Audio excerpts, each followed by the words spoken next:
And that kid set on a mission to change the world. That kid came face to face with the man himself that created this mess.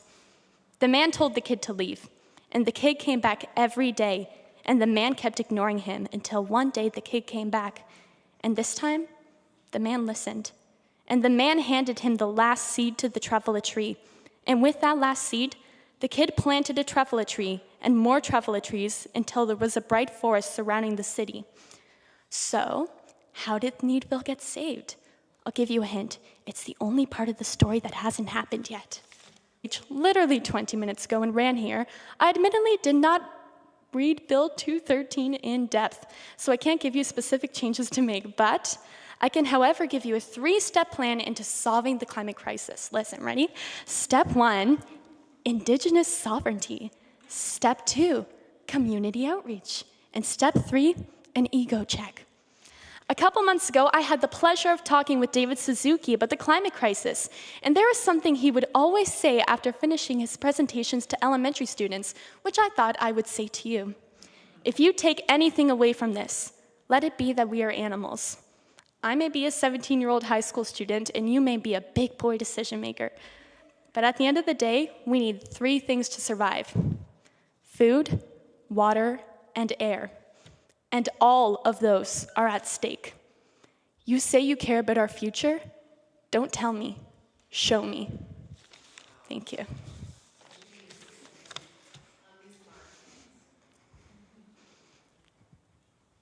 Ms. Martin. Wow. I think we've just met our own Nova Scotian's Greta Thunberg. Thank you very much. You know what they say, out of the mouths of babes, and I, for one, say I'm older and don't know what I should, but we should be listening to the youth, because you as a group know what you're talking about, and it's time that, as you said, the big boy politicians stop and listen and pay attention, because you are the future, and I can only imagine where you're going to go and what you're going to do, because you just may be running this place in a few years' time, and thank you so much. If you can do that in 20 minutes, imagine what you could do with a little more notice. Thank you so much. Thank you, and I'm glad you're a fast runner, and you made it here. Thank you. Ms. LeBlanc. Thank you. I would like to make a motion that we extend law amendments into subsequent days to tonight until we have heard from everyone who wants to speak, and we no longer cut off people getting onto the list, that we just extend law amendments into tomorrow and Wednesday if possible. And actually, if it's a motion, I will say just extend law amendments until everyone has had a chance to speak. There's a motion on the floor. Ms. LeBlanc, pardon? I'm just saying. Can we discuss that? Sure. Oh, Ms. LeBlanc. Yeah, so I'm putting that motion on the floor because there is this idea that we must pass this bill tomorrow, or this bill must move forward in the legislative process, instead of actually letting it follow the natural legislative process, which we basically don't have to contain. So if a bill has had its second reading, which this one has, it then goes to the Committee on Law Amendments until the Committee of Law Amendments is finished. And if we presuppose that then we have to do a second reading of this bill tomorrow, and clearly that is the plan, because we have been called for House hours tonight, at which these bills will be reported back to the House, which means the plan is to have a third reading and this bill will pass tomorrow because we have a majority government. It is my deep feeling that we should allow this process to continue until it comes to its natural end. There's a motion on the floor. Is there any further discussion? All those in favor? Aye. Opposed? Nay? Motion is carried. Motion is not carried. Ira Reinhardt Smith.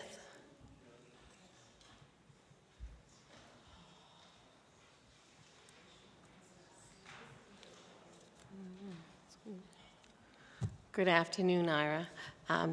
You have 5 minutes to present and 5 minutes for questioning. Hello to you all. My name is Ira Reinhardt Smith, and I am 15 years old. I come from Caledonia, Nova Scotia, or as it has been known by the Mi'kmaq people for thousands of years, Mi'kma'ki. This speech will be relatively short because I was just told 2 hours ago that I was speaking today. As a youth, the future of my world is important to me. I love the natural places still untouched by mankind's endless march of civilization. That is why, firstly, I commend you. You have set goals in line with the IPCC report, making one of the most ambitious goals in Canada. But Canada is not a world leader. Pushing the goals to end all emissions by 2050 allows no room for error, no room for an extra year you think you still need fossil fuels. And doing the bare minimum is not enough when we are a rich country. And we are a rich country. We can afford to spend money faster to allow countries that we have profited off for years to catch up. We can no longer blame them for being so far behind because we put them there.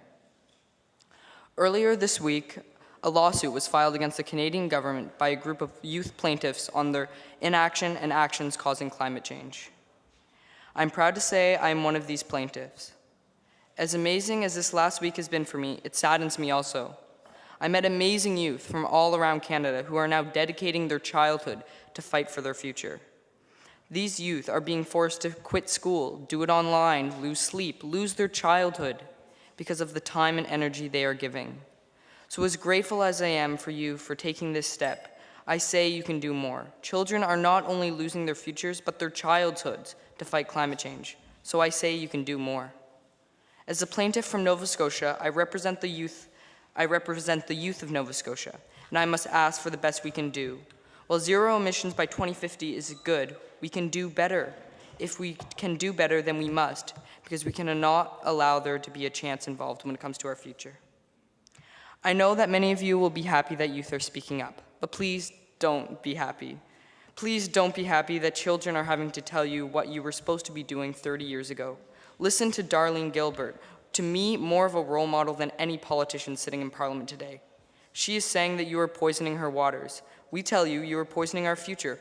Why are you doing these things to us? Like Julia and many of the other youth activists here, I am self-educated regarding the climate crisis. But somehow, I think because we are young and self-taught, we can see the bigger picture better than you. Like Greta says, it's black and white. It is black and white. We either fight or we don't. All the things in between, jobs, the economy, housing, they can be solved. Us youth are not scientists. All we are doing is holding up a flashing neon sign the size of Nova Scotia saying, listen to the science. And so, unless you have a very bad eye condition, please read the sign you've been ignoring and act. Know that the eyes of the future rest upon you as you make your decisions. We are proud that Nova Scotia has taken the first tentative step forward, but please turn it into a leap and we will burst into applause. You say you care about my future. Don't tell me, show me. Thank you. Thank you very much. Ms. Martin. Again, I'll say to you, thank you, because you shouldn't have to lose your childhood or your youth, but you're showing and you're teaching us a lot. And I hope you're learning here today that with a majority government, you're not getting the chance that you need and should have under your constitutional right to be able to speak freely and have everybody speak at law amendments. So this is a sad example of what we're showing people here in this chamber today, that we're not giving you and everybody else here the ample time to speak. So if you take anything away, as I have, I'm learning from you, and I hope the people that are here are also learning from this process. Thank you. Thank you for your presentation. Nathan Brett. Ms. Martin. Madam Chair, I'd like to move a motion that we restore time for each presenter to 15 minutes.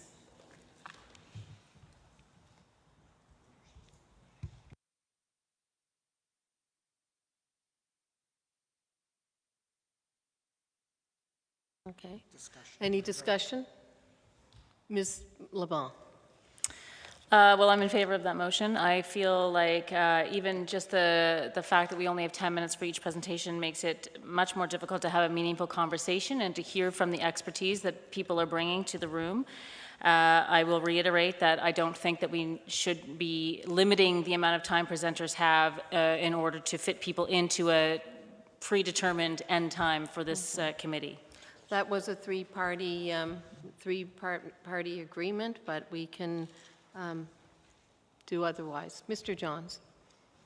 Yeah, thank you, Madam Chair. And the PC caucus is okay with the amendment that's on the floor. We feel, Motion. or the motion that is on the floor, we feel that environment's important, and we're here, and we'd like to hear from the people.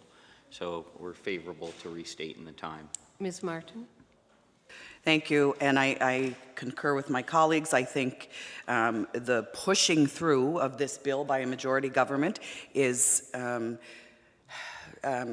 defeating the purpose of law amendments, and I would urge everybody to support this so that the people of Nova Scotia can be heard. Ready for the vote? All those in favor? Aye. Oppose? Okay. I call Lillian. Oh, the motion is defeated. Nathan Brett. Thanks very much for a chance to speak here. I'm going to be very brief. I agree with all of the speakers who called for a tightening of this act. Why isn't my computer working? There we go. To reflect the reality of our situation, I'm a retired philosophy prof from Dow, and as long as 20 years ago, I was trying to get people to realize the urgency of this situation. We need something that provides real input from the community and real accountability that mere regulations don't give, as a previous speaker argued. I am very pleased that Nova Scotia recognizes the climate change problem as an emergency requiring urgent action. As the father of two and grandfather of four, I want to endorse what young people have said here, much more eloquently than I will be able to. In Sydney last week, I presented a paper at a conference where I argued that Greta Thunberg is the Rosa Parks of climate change. By this I mean that there's a huge issue of injustice involved here, comparable to the civil rights issue, but in some ways even more serious, since we may well witness the destruction of the conditions that make life on Earth possible. At the climate strike, I carried a sign that said, "Young lives matter." Our inaction is discriminating against young people.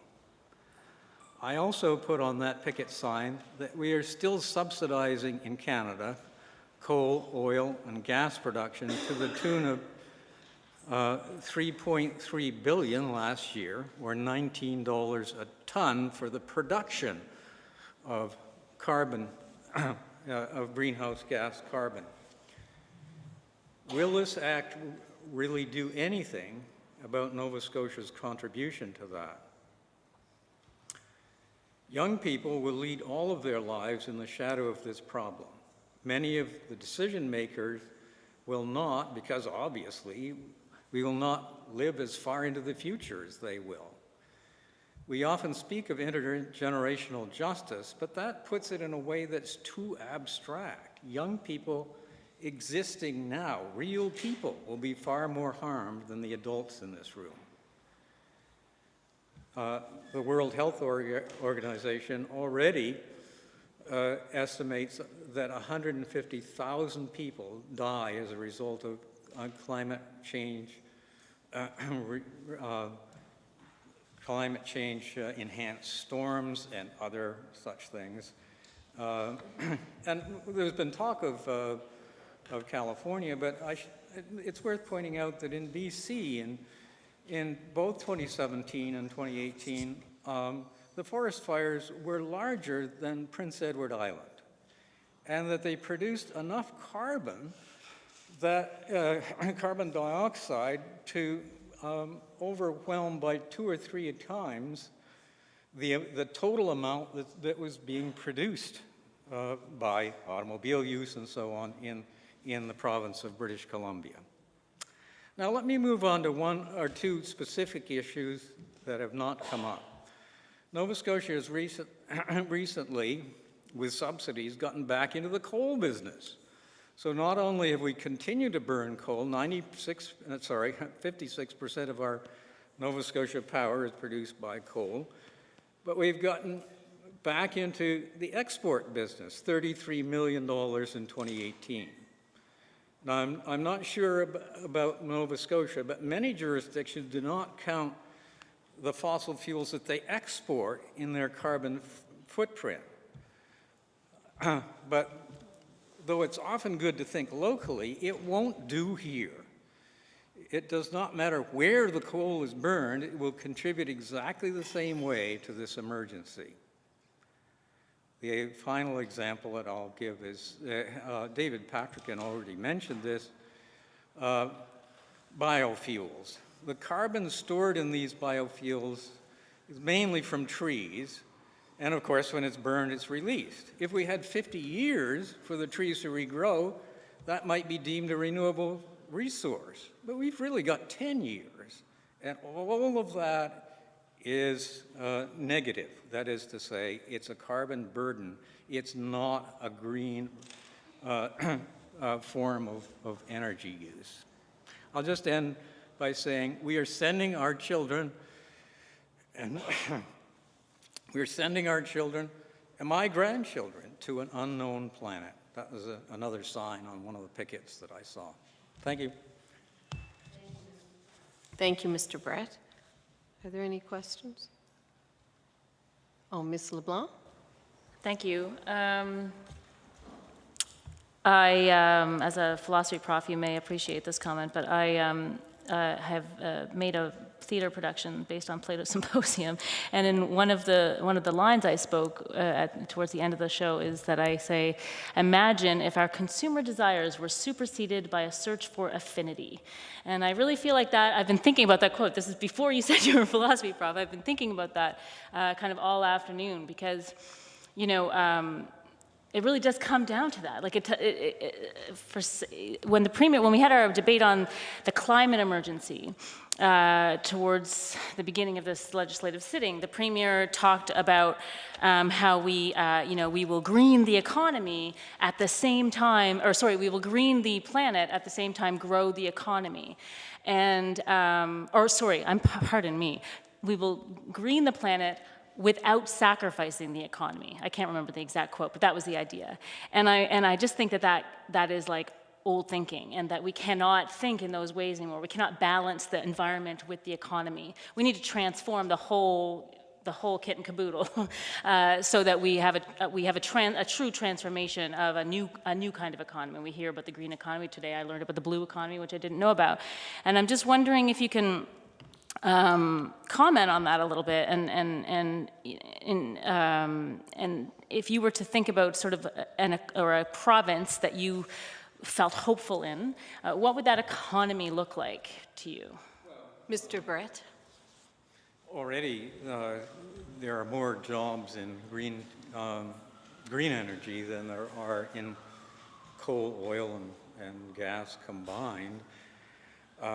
If Nova Scotia doesn't get into the green economy in a thorough way, and do more than this little experiment with the tides in the Bay of Fundy and a few other things, we are going to be left behind if there's a world to be left behind in. So, yes, of course, that's where we need to start making the changes into that economy, and it may mean that for a time we're making some sacrifices, but do we just say, oh, it's okay to continue? I mean, even that $33 million represents lives lost.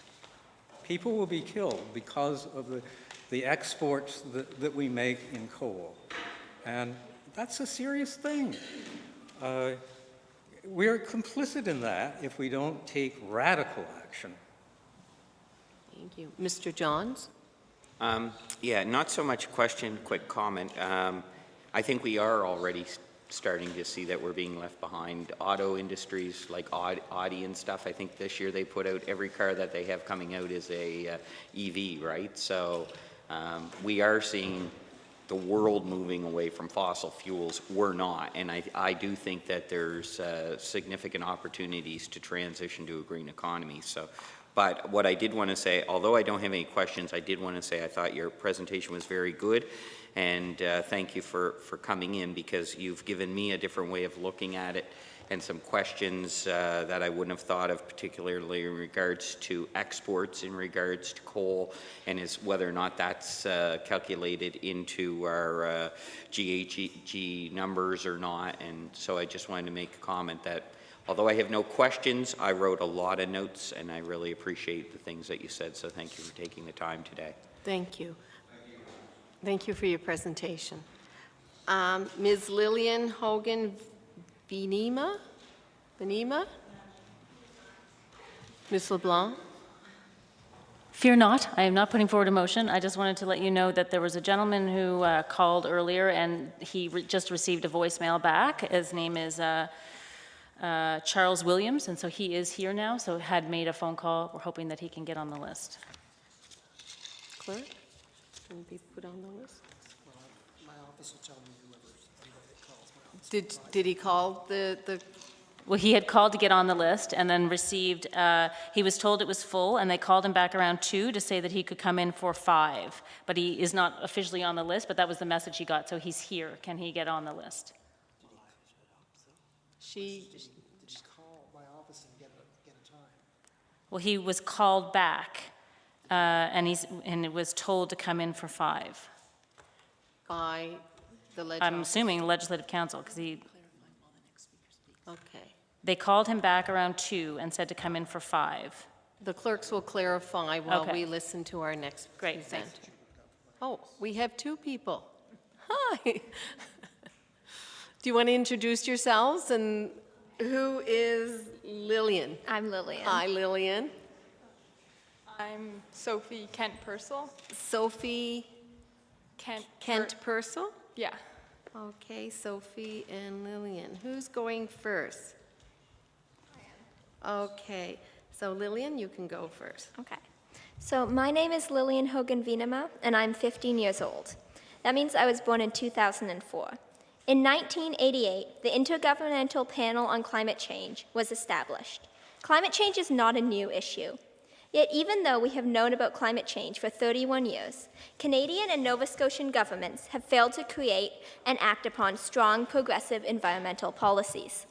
When I learned that Nova Scotia was reviewing its environmental goals, I was excited. This was a chance for Nova Scotia to be a leader in helping Canada and the world swiftly and justly transition to renewable energy and a better future.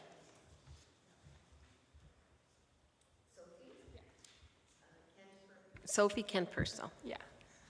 This bill contains very few clear steps for attainable goals.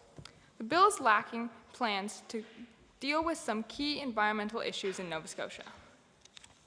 Sometimes when I think about climate change and the large-scale effects on our Earth, I find it hard to imagine what our world will be like without immediate climate action. If our ice caps melt and all our forests are gone, even if I can't imagine what our world will be like in the future, imagining any world where thousands of species have gone extinct and our oceans are full of garbage, that is not a world I want to live in. I am very scared. Lillian Hogan Venema. Venema. I am scared. I don't sleep at night because I worry. I don't gossip with my friends at school. We talk about how we won't have a future. I hope you listen to us today, and I hope you take advice. You can say you care about our future. Don't tell me, show me. Thank you. Thank you. Ms. Martin. Thank you very much. I, for one, am learning so much today, and from people who are a lot younger than me. But 2 things, and maybe if both of you have a quick little answer. How did you become so knowledgeable, and what are you most afraid of? She just Lillian? turned my gun. Yes. Well, I don't think I am as knowledgeable as I could be, but I think what I do know is that the world is changing, and the world is beautiful and we have fresh water and clean air, but if we don't have that, there is no future, and that is not a good thing. And that's about all I know, but I know that's not good. Sophie, did you have a reply for the question? I also feel that there's a lot of things I don't know, and I've learned a lot of things today listening to people. But I've learned things today, and that was really great. One of the things I'm most scared of is growing up in a world where there isn't any green space or natural areas for me to enjoy, and for my kids, if I ever have kids in the future generations, to grow up without having the opportunity to spend time outside and connect. Thank you. Mr. Johns. Yeah, thank you, Madam Chair. And ladies, thank you very much for coming forward today. I echo your comments earlier, and I believe it was Lillian that said she was really excited to hear that EXPA and the goals and targets were going to be updated. I was pretty excited too till I saw what came forward, and then I was pretty disappointed. So I understand where you're coming from. I'm just curious, Lillian, you did say what year you were born. I missed that. How old are you? 15. Lillian. 15. Thank you. Can you do me a quick favor? I know you're not a dictionary. I just want your best shot at this. Define the word emergency for me. Is that for Lillian or yeah. Sophie? Lillian. Emergency is when something becomes so drastic that we have no other option but to act immediately and quickly. Thank you. Mr. Johns. Thank you. And Lillian, thank you so much for that. When the government called a climate emergency, when we first met, I felt similar to you what the definition of emergency is. I find it's really disappointing that it's going to take well over a year for this particular legislation to get passed. That's not how I deal with an emergency, but thank you very much, ladies. I appreciate your time. Thank you for your presentation. Jennifer Stotland.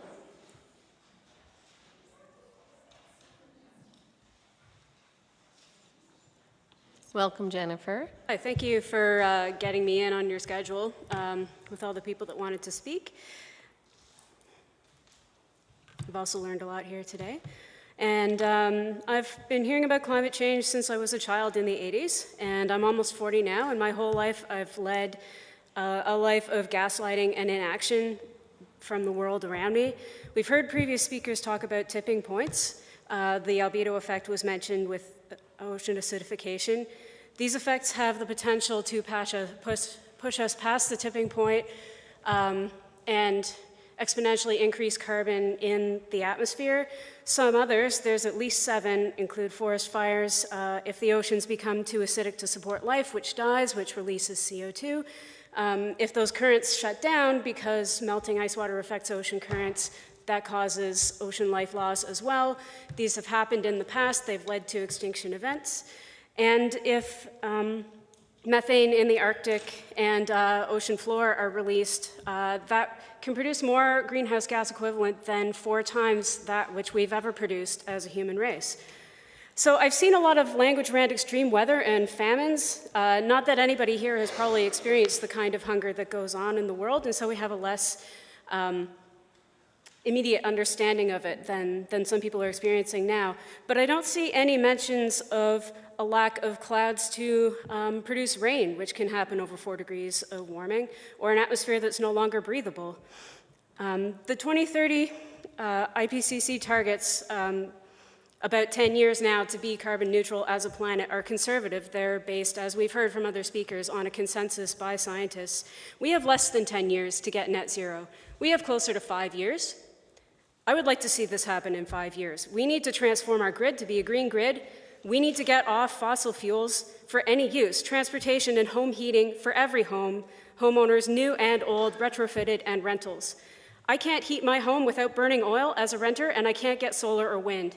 I have the choice of freezing in the dark or contributing to the end of the human species, and I live with that every day, and so does everybody in this room.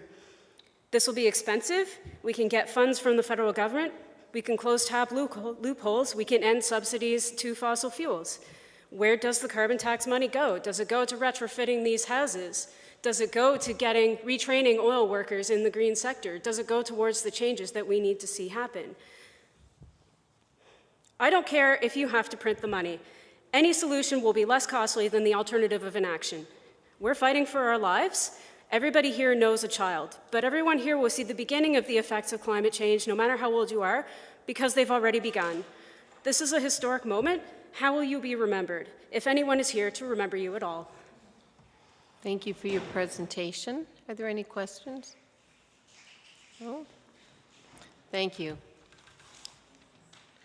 Dr. Thomas Trappenberg?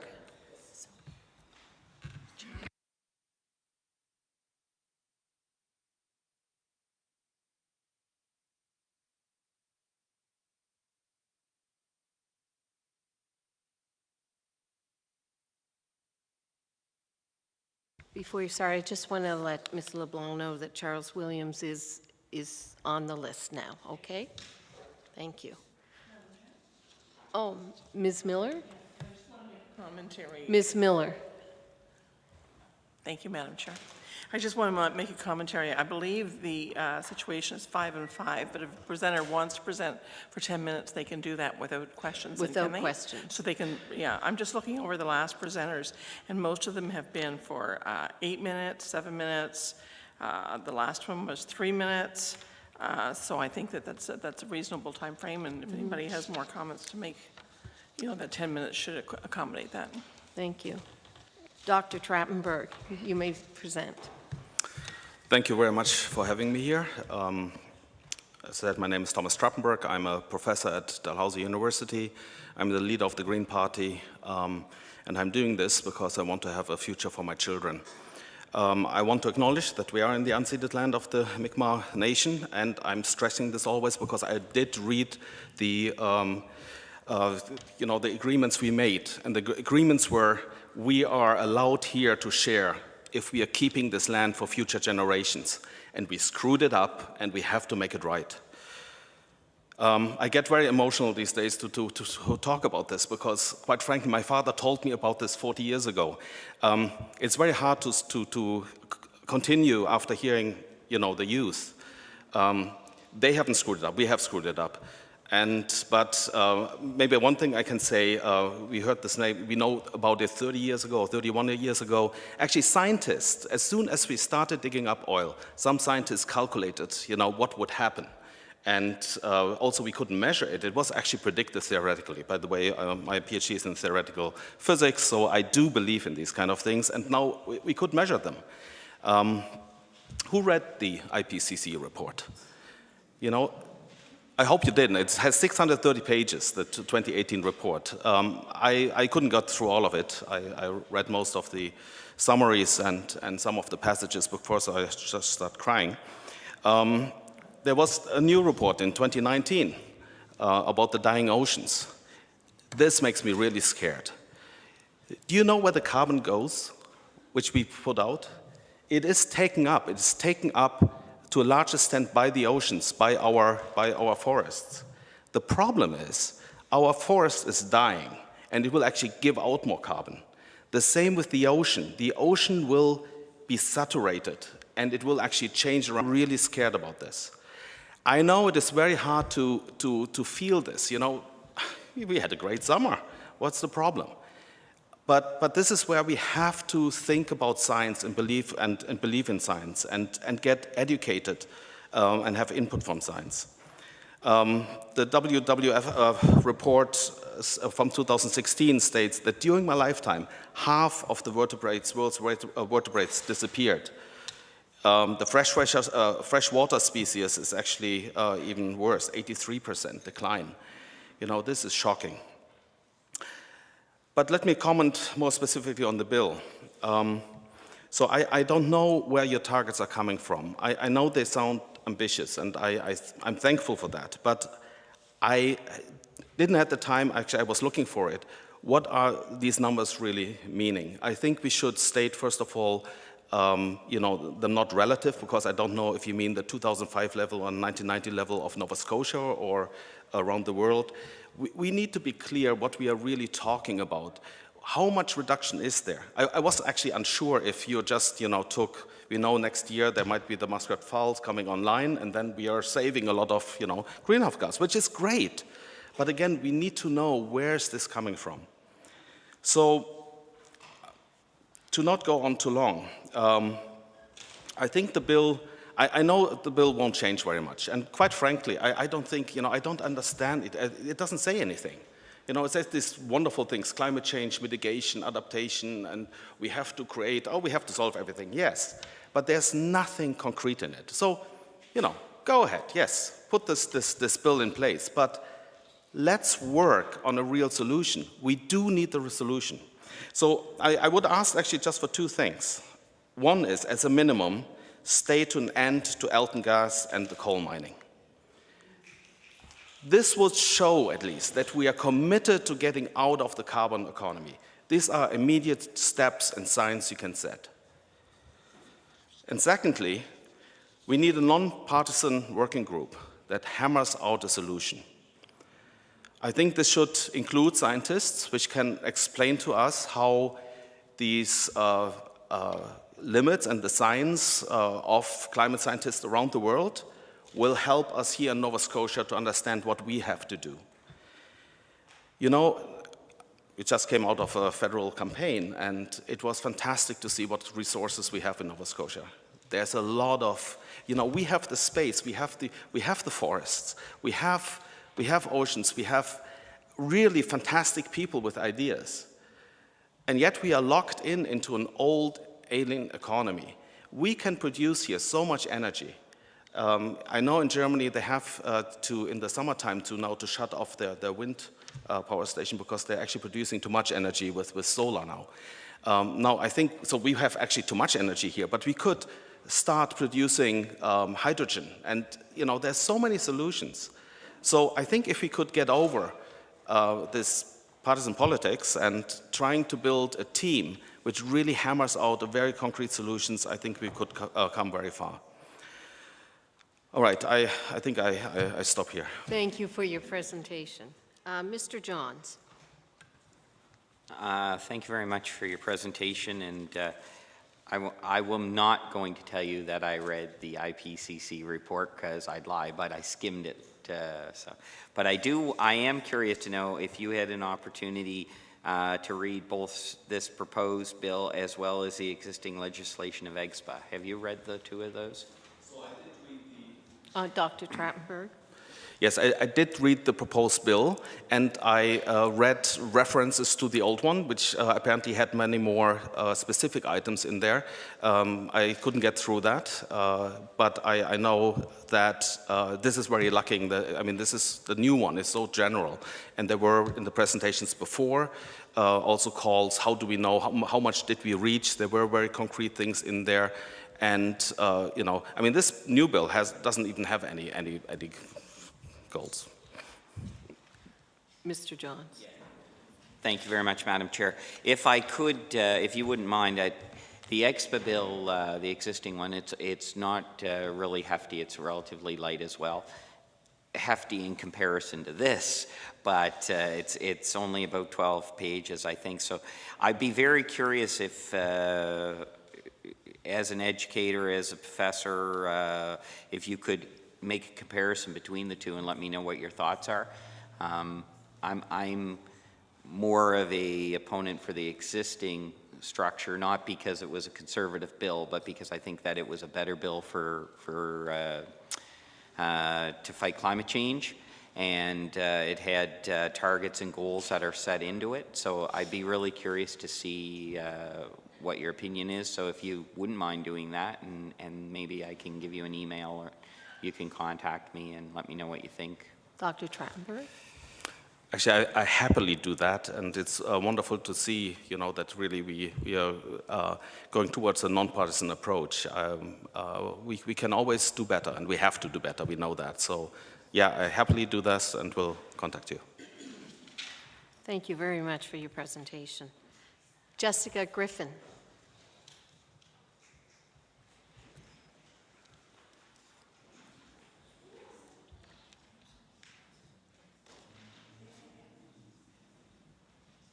Welcome, Jessica. It's nice to have you here. Thank you. You have 5 minutes for presentation, 5 minutes for questions, or if you want to talk longer, then that's fine as well. Okay, thanks. Hi, my name's Jessica Griffin, and I'm 13 years old. However, instead of attending school today, like most kids should at my age, I'm in front of you with the weight of my future on my shoulders, along with millions of youth around the globe. Today, I am here to speak about Bill 213, your plan to allegedly protect that future. I'm only 13 years old, and yet I'm forced to understand and fight for the world we live in. There's a reason we call it the climate crisis. There's nothing comparable to the situation facing children today. Yet it is not being treated with nearly as much concern as it deserves. This is first brought to my attention by my friend Willa Fisher, that World War I lasted 4 years, and the death toll was estimated around 19 million people. World War II was the deadliest war in history. It lasted about 6 years, with deaths being estimated around 85 million. In both these instances, the world had a wake-up call, and they band together to do their each individual part, and yet climate change, according to Drew Schindel, the co-writer of the IPCC report, says the difference between a 1.5 degree rise and a 2 degree rise is an extra 180 million deaths from air pollution alone. And yet this urgency towards this issue put forth by the government is just disappointing. Bill 213 includes a legislative climate target of reducing greenhouse gas emissions by 53% below 2005 levels by 2030. This target, while it may look great in your presentations, is not enough. As said by the EAC, a legislated target of 53% below 2005 levels by 2030 for Nova Scotia is a failure. It sets us on track to overshoot 2 degrees Celsius of global warming, and it is not based on our differential responsibility and capability. Is this really what we are? Are we going to be known by our children as a province that failed? A province that continued to be part of the problem even after the public has demanded more? Yes, these are the most ambitious production targets in the country. But sometimes the most ambitious is still not enough. 53% by 2030 is failing our world. It is failing our moral obligation to do our part. And when it comes to the ground we are standing on, failing is not an option. I need you to look beyond your circle of political opinions. I need you to realize that this is our future we're talking about here. My future. And Section 7 of this bill is just simply not enough.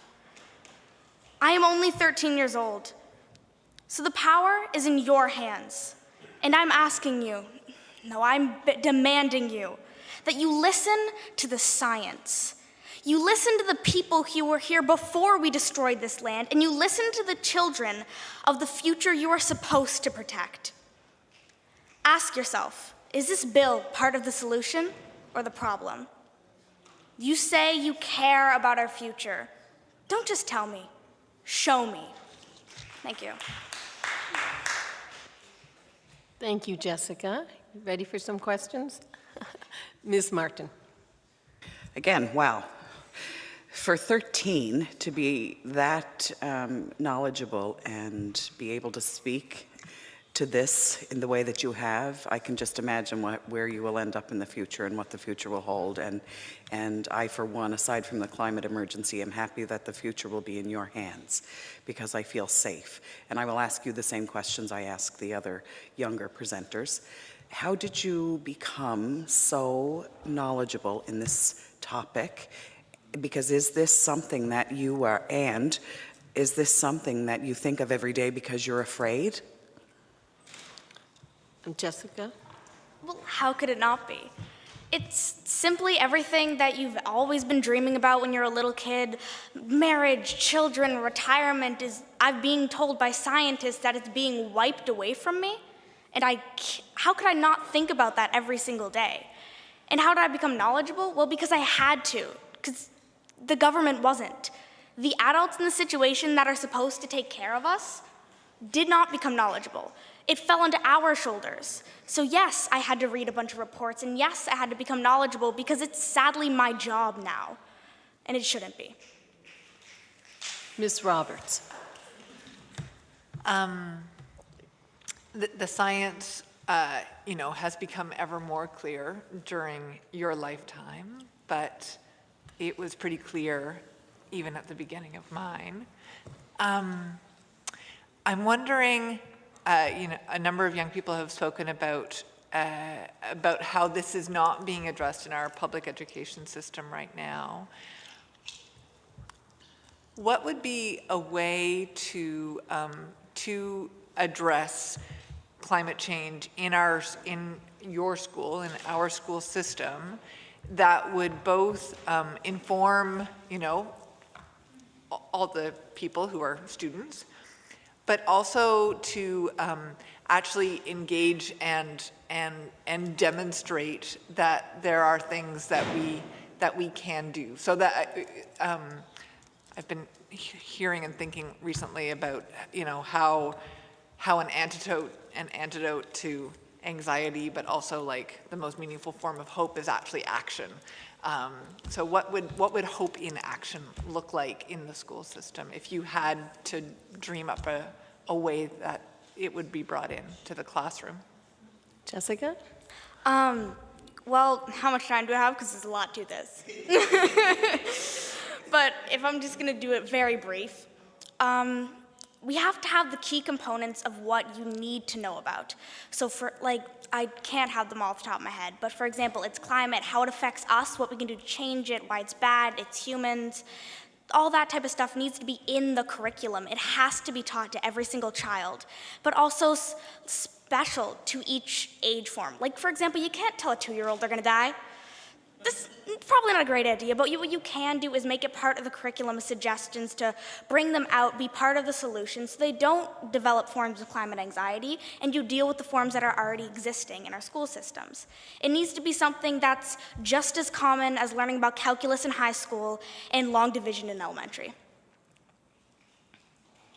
Thank you, Ms. Giffen. Thank you for your presentation. Oh, sorry, Mr. Johns. Thank you, Madam Chair. I should raise my hand more. Raise it high. So one of the comments you just, I think it was you just said it was environment anxiety. How many of your friends do you think actually feel that way, talk about that, feel that anxiety around environmental issues? I'm just curious to know. Ms. Griffin? Every single one that knows the levels of intense the situation is has some form of climate anxiety. The ones more educated have a higher anxiety and the ones less educated probably don't, but everyone is terrified for their future, whether how much they know or how little they know. Thank you for your presentation.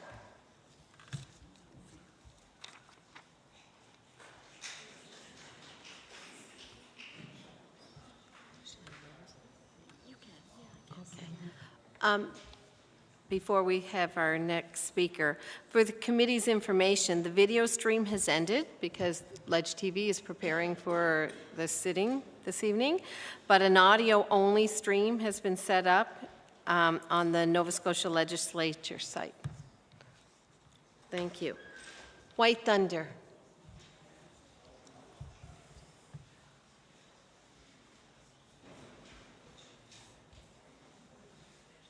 Welcome. White Thunder. Yeah. Hi. Oh, it's loud. So I'm going to take as long as I can to get out what I need to get out and use my voice. I don't need time for questions because any questions I leave you with, you can turn inside and figure out what they are for you, right? So I want to begin with stating again, like other people that have been up here, we are on unceded Mi'kmaq territory, the unceded and traditional territory of the Mi'kmaq people who are still here, who never ceded this land, which means any conversation regarding the land, the water, the air, the trees, everything that you're talking about today, Bill, whatever you want to call it, needs to be addressed through the indigenous people, the Innu people, the Mi'kmaq people, the elders, the grandmother, okay, the children. And they don't actually communicate in the same way that you are with the square box, right? They have circles. And it's not just, say, no offense, but a lot of middle-aged white men who all are pretty much here, what I believe, to say nay. Margaret Miller, I already know where you stand because you pushed forward the permits for Alton Gas. One of the things that I have been involved with, I helped build the tree truck hose. I have been camped out in front of Alton Gas for 4 months in a tent to protect the water. I have been at highway slowdowns. I have been to town halls. I have done petitions. I have called, emailed, tweeted you, the other levels of government, including Trudeau, okay? There's numerous ceremonies that we've been involved in to try to educate and let people know what's going on. So I really want to thank the youth that spoke today and all the other ones that actually get this on a very deep level in the core of their being. I want to remind you all to take a breath, right? Because most of the time we're in our mind thinking, our attention is in the mind, going nonstop. We're not consciously breathing. And in order for you to take in what I'm saying and feel it in your heart, because I'm talking to your spirit, I want you to be able to become present, right? And the only way to do that is put your attention in your chest and take a breath, right? I've been watching you guys for quite a few hours, and I didn't even know that this was going on, and I happen to have today off, right? So I spent my morning down at the Supreme Court of Canada with the 3 grandmothers who were arrested for protecting the water. If you want to discuss this environment, I don't call it an environment, I call it my life, I call it Mother Earth. You know, this is all something that we're connected to. It's not a document, it's not a file, it's not a piece of paper, it's not something that you guys can claim you have authority over anybody else in this room or anybody else on this earth, right? You cannot claim that you have any sort of authority to make any sort of decisions with regards to Mother Earth. It just doesn't happen like that. This reality involves us all. We may not be all one spirit like soul, okay, but we are all connected. Energy is everything. Frequency and wavelength vibrating consistently, right? I know some of you guys already know this. If not, your higher selves are probably going like, man, what's she talking about? Because they're going to be talking to you in your dream time tonight, because that's what I do. I travel the dream time realms, right? So it's probably, you know, that's why that computer shut off, I'm sure, because I come up here with my raven scarf on, right? With the poem of Edgar Allan Poe written across it. So what else did I want to say? A lot of things, actually. So water is life and life is sacred. We all need water to live. The water that's sitting around here, like, you know, that you're all enjoying, you wouldn't have it if we just disregarded it, right? You know, it may not be important to you, like, say, in the big picture, because you think, oh, that's not going to affect me. You know what? Like, you need water here to drink today. You need water to make your coffee. You need water to have a shower. You need these papers and these trees that are, you want to talk about forestry, okay? Look at these papers. Are they made from trees or are they made from hemp, right? Should we go there with hemp?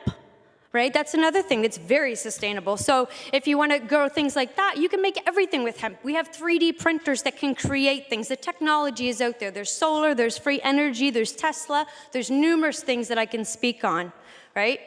And I know I got your attention, right? Your spirits are all like, zzz, and you're lucky I only had 2 coffees today, and that was earlier in the morning, right? Imagine if I would have been known I was going to be here and I would have had a few more coffees, right?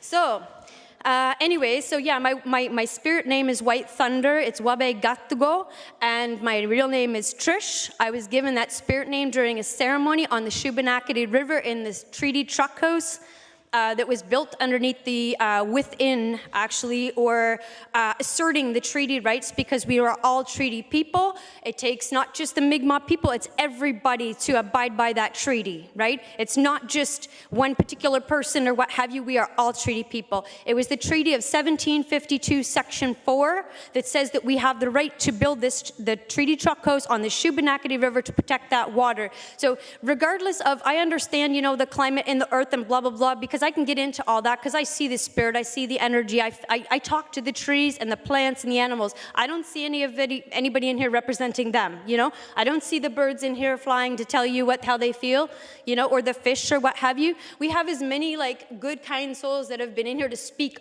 all day. Do you know what I mean? To try to reach inside of you and actually get you to connect to your heart. Because it's not going to be these papers or these legislatures. I'm an anarchist, 100% full-blooded. I'll tell you straight up. I'm an anarchist, right? I do not believe in a government authority. I don't give anybody authority over me. I'm a sovereign, infinite, spiritual being, and I know who I am and what I'm here to do. And one of those things is to protect the water, is to help you all connect to your heart, remind you who you are, because I feel like the only way we can actually heal the earth and heal humanity is to remember who you are. Not just like looking and you're like, oh, well, I know my granddad. No, look at the core of who you are, your origin, your ancestry, your bloodline, because then you will figure out how you got here today. And I know some of you might know all these things, because I know about the Freemasons that built here and the Cornwallis and all that stuff. I know all that. Trilateral Commission, I can drop it all, right? But I won't get into all that. So I just want to let you know where I'm at, right? Because spiritually, I know what I'm here to, and I know that I have a big spirit, right? Can you feel it? You know, right? We can feel it. Pardon? We can feel it. All right, perfect. All right, so that's why I got the name White Thunder, right? A friend of mine told me at the fire, she's like, well, you know why? I was like, why is that? She goes, what does thunder do? I was like, I don't know, it's like thunder. She said it makes noise, right? Because that's the thing, like when you go through a lot of trauma in your life, which most of us have, we've had tough things and fear, like you get these poor little youths, and I hope you hear what I'm saying, because you don't fear anything in this life. You don't fear anything. As long as you are here following what your heart and your spirit telling you to do, you don't fear nothing, nothing. Because spirit will stand behind you, right? Mother Earth knows you have to live in balance and respect with the earth. That doesn't mean filing a little document, going home and watching your TV. I know a lot of you guys, and I know you're all listening now, but I watched a lot of you, right? And so you weren't all paid. You're like, oh, goodness, whatever. I got to go eat my lunch. Oh, I got to pee. You know, your mind's going all the time. But you really need to put your attention into your heart. And it doesn't matter to me what you do with your environment bills and what have you, because I'm not a scientist, right? I'm an activist, I'm an anarchist, I'm a water protector, I'm a human being that gives a shit, right? So, and yeah, I said that word, whatever. So, like, you need to just actually, what I feel like I can bring to this is like a reminder to get in touch with who you are, to get back to the spirit of who you are. Not like, oh, okay, well, I got to go to work and I got to do this. Step outside of that. You know, actually, if you want to talk about environment, go out to the ocean. Go sit there, and not just like once in a while, like actually connect with the ocean. Go out into the forest and the trees. They're not just trees. You know, there's a lot of life out there, right? There's a lot more going on in this reality than what the news wants you to believe, right? And the only way to find that is to tap into your own true magic. And one of the things that I like to pass on to other people, besides like be the change and love wins and all that kind of stuff, is never or always remember the magic in you, okay? Because magic is real, and when you tap into your heart space and feel that compassion and kindness for another human being, then you're able to make the good decisions that can actually live in balance and respect with Mother Earth and humanity. And I feel like that's a way for us to heal as a whole, because when you talk even the things like reconciliation, whatever, action, or whatever you want to call it, honestly, I don't see any Mi'kmaq people here at the table, right? I mean, I have Mi'kmaq ancestry, but I have a lot of other ancestry too, but I don't see any here. But you want to claim one of the Mi'kmaq words as part of like the documents of what you guys are doing. You know what I mean? Like, and it's a square. First of all, they wouldn't have a square. They'd have a circle. You know what I mean? A circle is welcoming. Square is just like boxy energy. And this place really should have a good cleanse. So if you do talk to any elders, it'd probably be a good idea to smudge in here or open some windows, because it's really, really stuffy, right? All these thoughts going on. So put your attention in your heart. Have a nice bath today. Epsom salts works great. I work at a wellness center. I do energy healing. I'm a student of herbalism. I studied reflexology. So, and I'm at a wellness center doing aromatherapy. So that's the kind of stuff that I do, besides the stuff that I can't tell you about, because I do a lot of stuff in the dream realm and the spirit stuff. Plus, I'm an anarchist, right? So, I hope you all enjoy your evening. Have an Epsom salt bath. Like I said, don't forget to go out, put your bare feet on the earth. If you're going to talk about the environment, I'm going to call it your spirit right now. Like, you're going to talk about the environment. It's not the environment. It's Mother Earth. She's not a document. She's a living, breathing being, you know, and we're all connected to her. We're all connected to her. So put your bare feet on the ground. It might be a little chilly, but I'm telling you, you got a back pain, you got this, that. Put your feet on the ground for 15 minutes. Have a coffee, a tea, sit down, put your feet on the ground and feel that electromagnetic energy, you know? Like, it will really, really empower you. It will heal you. It will bring you back to center, help you come to the present moment, to remember who you are, to live your truth, speak your truth. You know what I mean? Don't forget about the documents. It doesn't matter because you're not your job. You're human first. Your job is second, you know?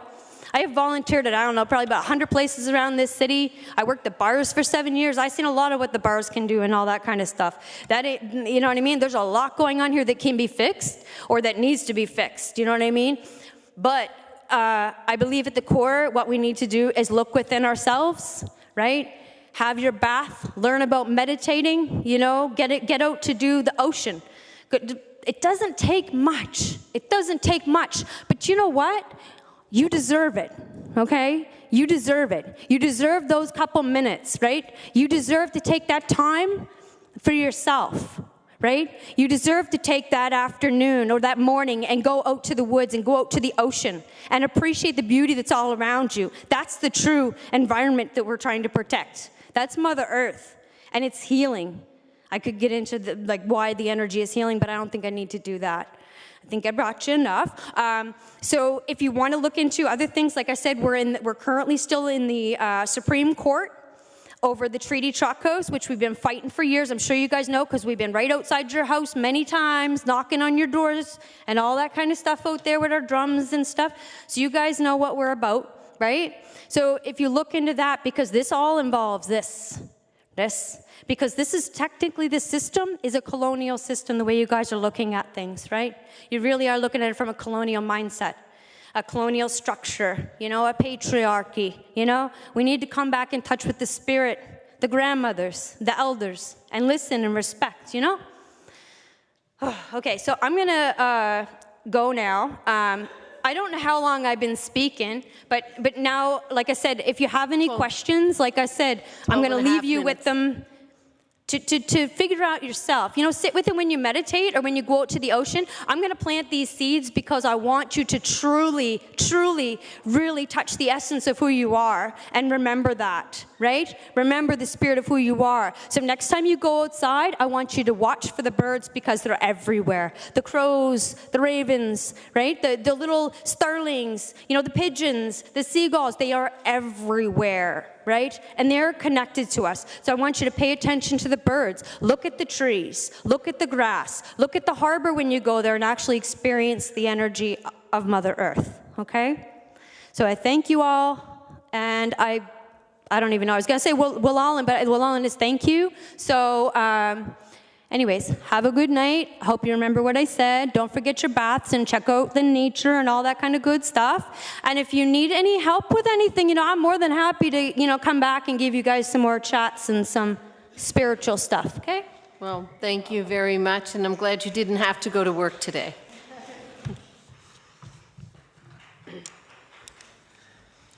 Eric Burton.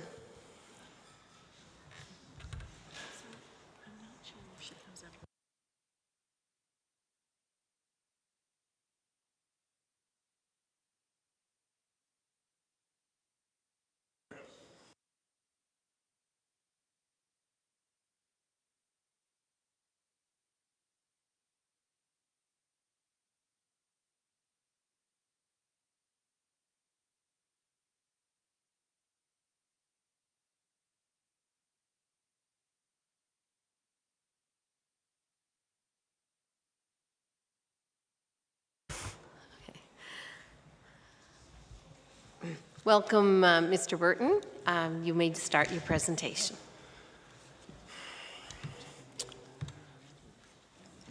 Wow, I must thank that previous presenter for the manner and the message that she conveyed to everyone here, because it was a message that hasn't come across quite in that way all day. I've been here all day watching and listening, and that message really resonated with me. And I really hope it resonated with you too, because it's dramatically lacking in the way that we govern this province and the way that we govern this country. That being said, we we must acknowledge that we're on Mi'kmaq territory, unceded Mi'kmaq territory, and for us to do anything with the land in terms of resource extraction, resource management, energy development, we have to consider these treaty rights, and we have to respect treaty rights and have a much broader, more thorough consultation process. We have to respect the hunts to fish and the rights to hunt and fish and to live in a healthy environment. The salmon have been critically endangered for many years now. And where's the legislation to revive them? Where's that been? There hasn't been any legislation, as long as I've known, that have reflected these values in the people, in the Mi'kmaq people, or now from the people of this province who have come and spoken to you all day. Consistently sharing the same message over and over again. We really are begging you. People are begging you today. And judging by your reactions of some of you, it doesn't seem like you're really taking it to heart. But after that last speaker, and after, today, I really am begging you that you look inward and you do some deep reflection. I've read over the bill, and it's, as an environmental studies and geography major, graduate, and I worked in forestry, reforestation for the last 10 years in British Columbia. I was born in Nova Scotia, I just moved back. I'm looking for work here, but there's none. The reforestation here in Nova Scotia is a pathetic joke that doesn't have any credible or legitimate government oversight over the process. It's planting monocultures, and there's no auditing of overseeing that process, and I can tell you that most people doing that job today are just throwing the trees in the ditch. Is that the best we can do? Is that the best we can do right now? It's pathetic, and I'm sick of it. So we really need leadership. We need to be brave. Those of you who hold the privilege of power sitting at this table, you have to be brave to stand up to the people who are polluting this world, who are selling our future. The future's been sold, perhaps. How am I supposed to live? How am I supposed to plan for the future when all I've studied my whole adult life is, again and again, consistent, consensus-based scientific evidence that tells me that we might lose clouds after a 2-degree tipping point that could rush to an 8-degree warming by 2050 even. That planet would look totally different. We have to start treating it like an emergency. You say it's an emergency, but you're not. The bill it's a joke. It's toothless. It's all rhetoric and terms that we've heard for decades. It's not calling out the big polluters that need to help pay for the solutions. There are easy solutions available to us, like implementing ecological forestry plans, like implementing ecological fishery plans. We have to get to net zero by 2025 for our best chance at a future. We needed to be acting 30 years ago. 1 year to write the plan. Does it really have to take that long? Do we have that time? You're telling me that it's going to take 1 year for us to come up with this climate action plan? Why can't we just hold meetings from now on, calling in the best people we know to come in and work tirelessly, day in, day out, to get a plan done that includes proper public consultation? We're tired. We're tired of this. It's driving us mad. We just want to live in a safe world, and people are selling it away from us. For what? Who is the bill serving? Really? To me, it just seems like a smokescreen for other interests, like Alton Gas, which obviously has to be stopped because it's trampling Indigenous rights. It's disregarding the well-being of the environment. It's going against the principles that you've outlined in the very bill with the native words that you've appropriated and given your own meaning to without any Mi'kmaq representation here today at the table. It's sickening to me and disheartening, and I don't want to shame you, but I'm just speaking from the heart right now, so I really hope that I can be heard today. There's no mention of climate justice. Vague phrases like raise awareness of the importance of sustainable prosperity and the elements that contribute to it Like, it means nothing. There's no clear examples there. People have been in the streets raising awareness about this for, you know, like the people have been doing that work. That work's been done. We know what has to be done. We have to be brave to stand up to the powers that are polluting the world and selling our future away. Like, do what we have to do. We have to call them out. How about this? A carbon auditing task force. So an emissions auditing task force, okay? That's, perhaps that would come out of a citizens' assembly. You know, like when you open up the space for the people to come and share their ideas. We have so many solutions as long as we're listening to each other.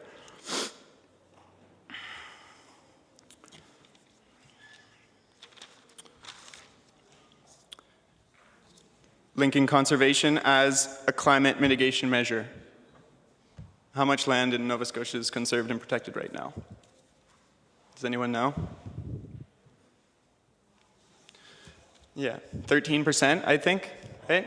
Almost. Almost 13, right? Okay, so, yeah, 87% is not.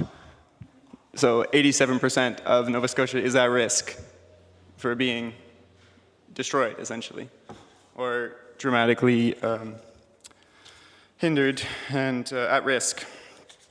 What does prosperity even mean in the bill? That's not clearly defined either. It doesn't make any sense to me as someone who's been studying the issues for my entire adult life. Why? I mean, the bill doesn't address the root causes of the crisis either. Why have we arrived at this emergency situation? How do we expect to solve this problem if we don't address the root causes of this? People today have addressed the root causes, but you folks here sitting today, or whoever wrote the bill, did not. You're approaching 8 minutes. Okay. You may continue. Okay, thank you. If you want. Yeah. Sure. It's obvious to me now, sitting here today, that the reasons we have arrived here are because of a dramatically racist colonial exploit over centuries that we have to address in whatever way we can, in our best ways. Again, I'll emphasize the Act is not clear enough to be taken seriously as a sufficient or adequate set of principles to inform the soon-to-come climate change plan for clean growth. What does clean growth mean? The bill leaves me with more questions than answers. Given that all levels of government and the public, the private sector, have roles to play in reducing emissions, we have to be as thorough as possible with our goals, and we must make greater efforts to increasing public participation. How do we expect to get the job done if it's not clear? To me, I just can't trust it. I can't trust it. People can't trust this bill because it's too vague.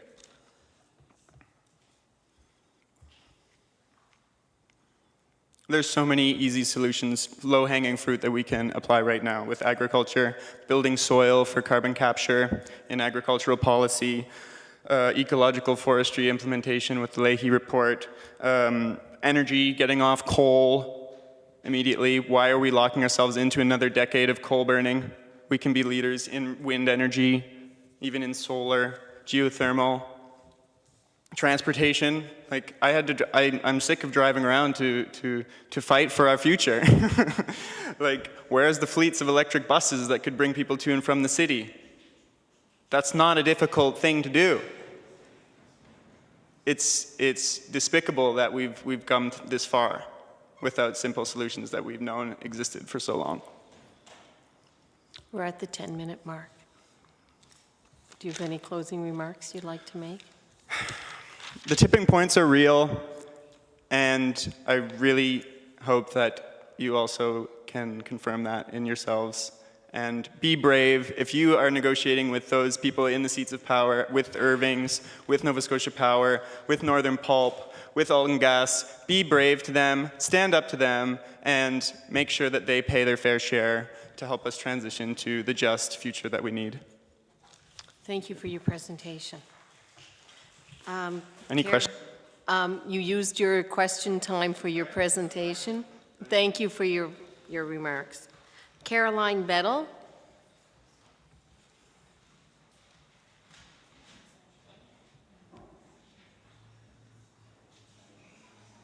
Welcome, Ms. Bettel. Hi, thanks. You can speak for 5 minutes and have 5 minutes of questions, or take the entire 10 minutes. It's up to you. Great, thank you. Yeah, thank you, everyone. My name's Caroline. I'm 21 years old. I'm a student, and I'm a settler here on Mi'kmaq land. And I've been really touched by everything that has been said already, and everyone that has spoken today has given such words of wisdom. They've talked about the science, we've heard solutions, we've heard what's needed to be done. So all I want to do here today is to speak simply from my heart, perhaps imperfectly, but my voice still can be heard in this democracy. And I fundamentally believe that politics, when it all boils down, are about life and death. And life and death is, we need to deal with that, yes, in the mind, but also in the heart. So that's what I will talk to today. This act recognizes that climate change is a global emergency requiring urgent action. So we are in a climate emergency, but I ask, what does it mean to live in a climate emergency? And more importantly, what does it mean to respond to a climate emergency? Bill 213, as it's currently proposed, tells me that to live in and respond to a climate emergency means to put a prevailing focus on business, economic growth, and economic prosperity. This bill tells me that to live in a climate emergency and to respond to a climate emergency means that prosperity is to be measured more so in income and resources than in life and death.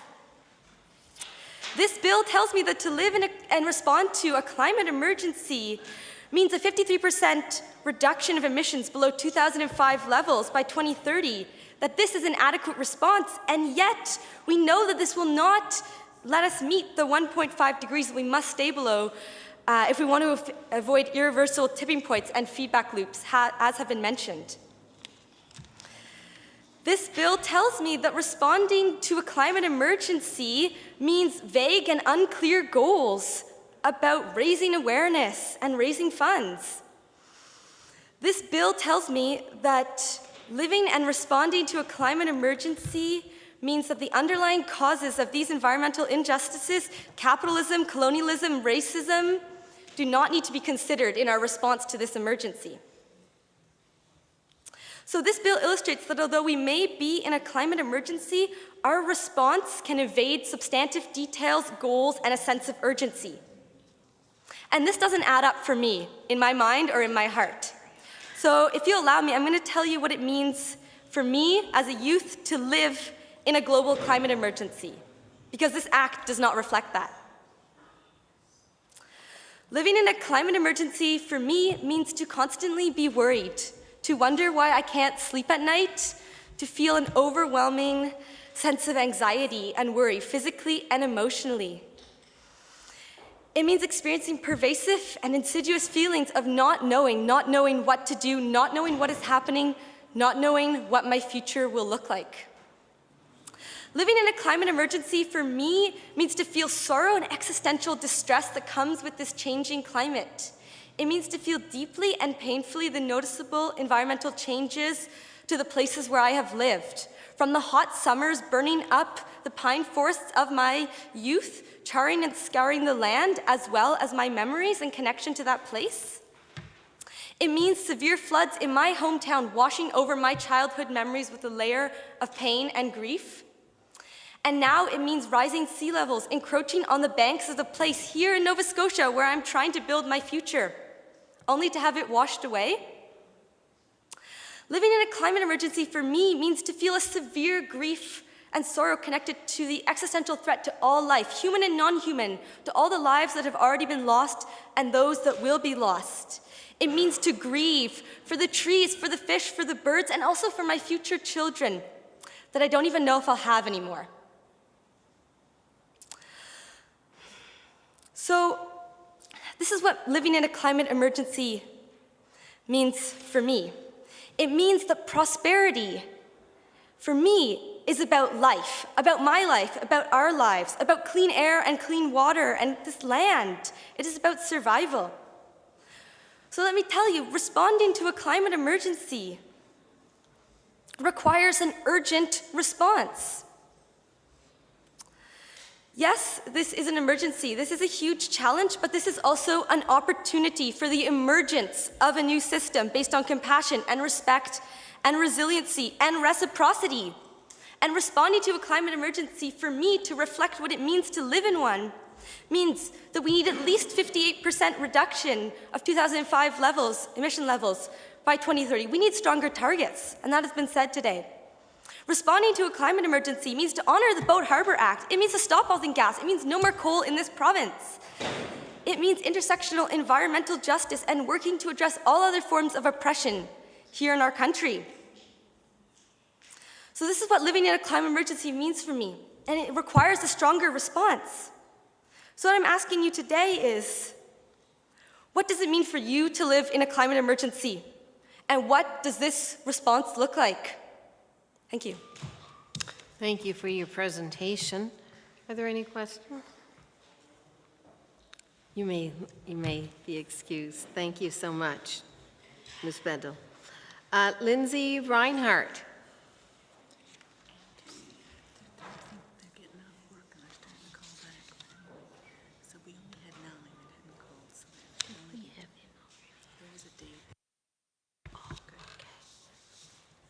Welcome, Ms. Reinhardt. You may do your presentation. You can do it 5 minutes for presentation, 5 minutes for questions, or you can speak the entire 10 minutes. No, this will be brief. You've all sat here for many hours. I'm very impressed, and I'm very impressed that you've extended the time to allow everyone to talk. So that gives me hope for this process and for this bill. I'm just speaking as a mom here today. I'm a midwife, but I have 3 children, and one of them spoke here today to you. I speak from the point of love. We all love our children. We love our earth.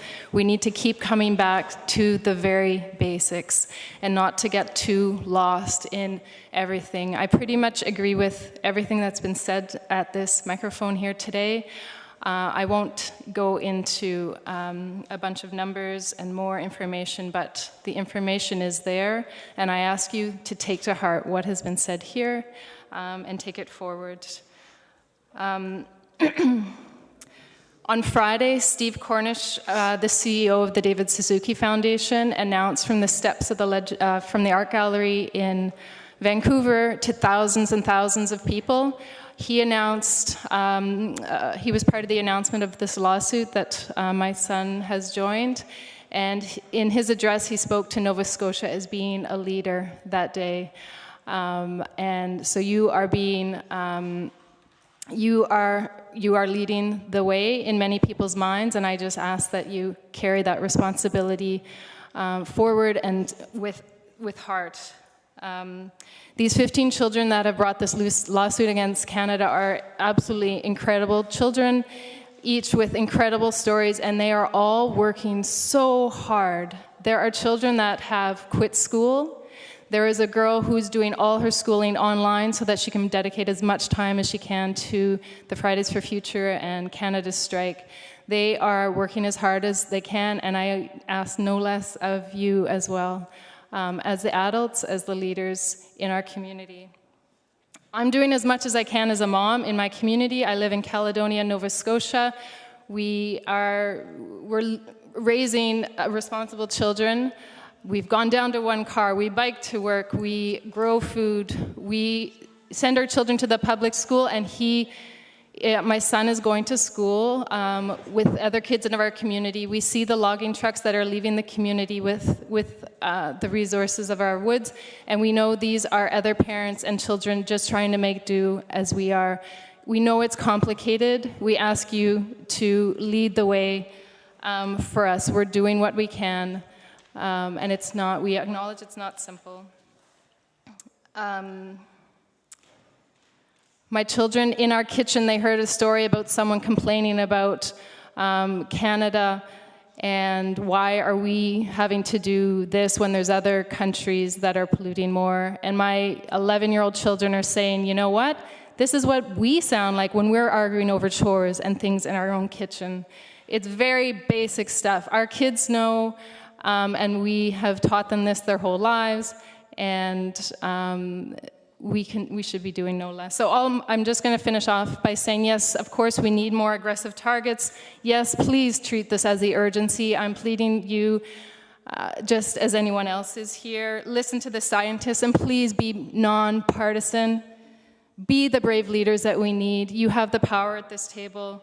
Risk being unpopular, and so that we have a livable future for all of us. And that's all I'll say. And good work. Thank you. Thank you. Mr. Glavine. Oh, Mr. Glavine has a question for you. Thank you very much for your presentation, and very impressed with your son's presentation. And as a former teacher, and as one who actually started teaching about climate change in 88, 89. I was a lead teacher in the province with global geography. But the problem was that it was grade 12. It was a grade 12 course. And I would urge you and your son to reach out to the Department of Education, because this needs to be at all grade levels. Yes, it is an urgent matter. While I'm educating my 9, 11, and 13-year-old grandchildren now, we simply can't do enough, perhaps quick enough. But I think the Department of Education is ready to respond with stronger curriculum right across P to 12. And I think it can be done. I was a teacher when we were talking about acid rain, when we were talking about the ozone, and we know that we made tremendous progress there. This is a phenomenal challenge in front of us. And I'll just make one little additional comment, and it is an important statistic. When I started teaching about climate change, we were at 354 parts of CO2 on the Hawaiian Islands, and when I checked today, it was 409. It's real, it's coming at us very quickly. Thank you for the work you and your son are doing. Ms. Reinhardt? I'll just say that my son's leading me to action. And every time I hear him speak, I'm welled up with emotion, because this is very, very sad. All these youth that are speaking, we saw Greta Thunberg, we were with David Suzuki, and you could see that child that was leading this movement, and it's outrageous. We often hear the words business as usual, and the new words that I've heard are the great turning in our society, and how we wake up and we move in a different direction. And I've heard someone sort of alluded to like a superhero action feature film, that we all go to the movies and we know they're starting with the underdog and no one believes they can do it, and they have this great daunting task. But you know what? With perseverance and determination, they find it within themselves to meet the task. They find it in their community to meet the task, and then we have these surprising events where good is achieved. And so I feel that we're in the great turning here, and that we're all protagonists in this story, and we don't always know what's around the next corner. We don't see the great turning until it's sort of upon us, or the result, the change that we need. We don't necessarily believe it's achievable until it's there, but it is there, and I think we can do it, and I ask you as our leaders to move that way. Thank you so much. Thank you. Oh, Ms. Reinhardt. One last point. I think the youth that have spoken today are on the ball with that topic of being of addressing this issue in their education system and are going to the education level that they need to. But again, it's the kids. They shouldn't be doing this. It should be part of the system, but they're on it. So let's follow them. Thank you. Charles Williams.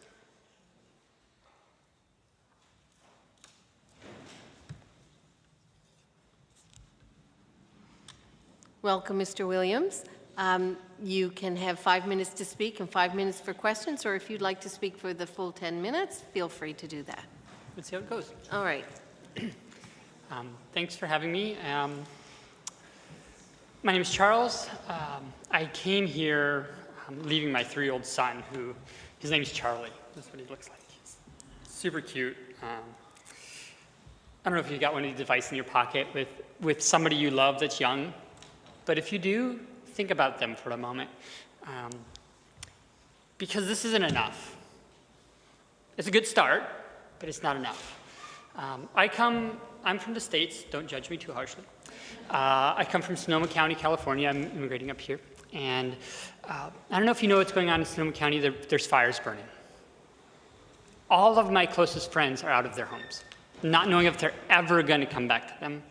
And 2 million people are without power, which is something to like gauge against how many people were out of power here not too long ago.